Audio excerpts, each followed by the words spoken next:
Hello guys, কেমন আছেন সবাই? আজকে আমি চাইনিজ রেস্টুরেন্টের মতন করে আজকে আমি পোলাও রান্না করব। তো আপনাদের সামনে দেখতে পাচ্ছেন, এই যে 2 চামচ পরিমাণ দুধ দিয়ে দিলাম। মাত্র 2 চামচ দুধ দিয়ে দেবো পানিতে। আজকের এই রান্নাটা এরকমই স্পেশালি হবে, সব কিছু পানিতে দেওয়া। 2 চা চামচ আমি গুঁড়ো দুধ অ্যাড করেছি, 1 চা চামচ আমি চিনি অ্যাড করে দিলাম, এরপরে লবণ অ্যাড করে দেব। আমি রেস্টুরেন্টের মতন করে রান্না করে দেবো, খেয়ে তারপরে বলবো। চেষ্টা করছি। দিচ্ছি এলাচ আর দারুচিনি, কিছু বাদাম বাটা ফ্রোজেন করে রাখা। এখন দেবো আদা বাটা, সাদা অয়েল দিয়ে দেবো, সয়াবিন তেল 100 গ্রামের মতো।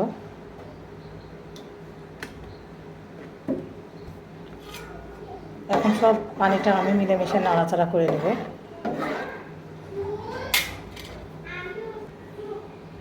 এখন দেব কাঁচা মরিচ, তারপরে দেব পেঁয়াজ বেরেস্তা। মোটামুটি কিছু মশলা আমার অ্যাড করা হয়ে গেছে। এখন আমি দেবো লাস্টে পোলার চাল, ভিজে রেখেছি আধা ঘন্টা 40 মিনিট হলো আগে। তো গাইস, এখন আমি এই যে ভিজে রাখা চাউল আমি এর ভিতরে দিয়ে দেবো, অ্যাড করে দেবো সব চাউলগুলো। পুরো চাউলটা আমি এখন ঢেলে দেবো যেভাবে।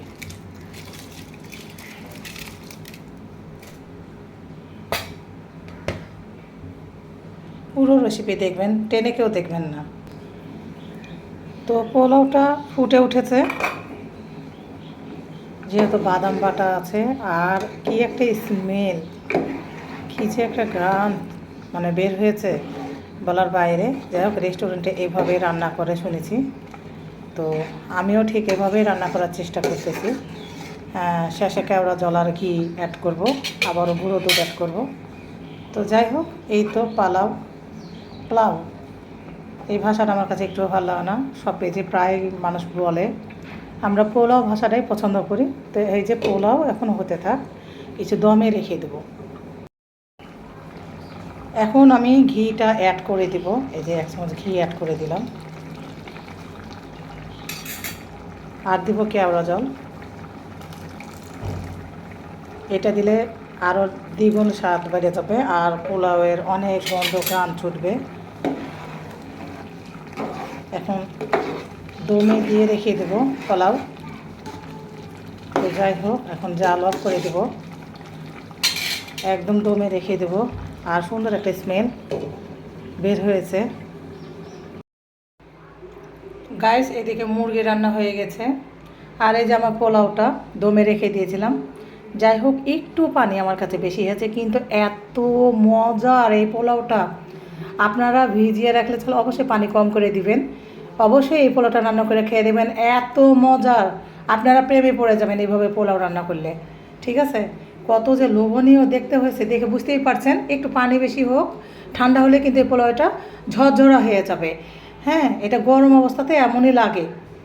সামান্য একটু পানি বেশি আছে আমার কাছে, কিন্তু আপনারা একটু পানি কম দিবেন ওই পানিটা। ঠিক আছে, আমার কাছ থেকে এই রান্নাটা দেখে নিলেন। অবশ্যই এটা আমি ইন্ডিয়াতেও রান্না করতে দেখেছি, এত যে মজার হয়েছে। কাজু বাদাম আর কিশমিশ, আমি কিশমিশ খাই না, সেহেতু সেই জন্য আমি ব্যবহার করিনি। চাইলেও করা যেত, আপনারা করবেন। ঠিক আছে, আপনারা যেটা যেটা দেওয়ার, কিন্তু এইভাবে প্রসেসে রান্না করে একবার হলো খেয়ে দেখবেন, কী যে মজার হয়েছে, অনেক মজা। আমি ছলিটা একটু টেস্ট করে দেখলাম। তো সবাই আজকের মতন এই পর্যন্তই রাখতেছি পোলাও দেখিয়ে। তো আজকের মতন সবাই এই পর্যন্তই, এরপরে ভিডিও নিয়ে আবার হাজির হব গাইস। আল্লাহ হাফেজ।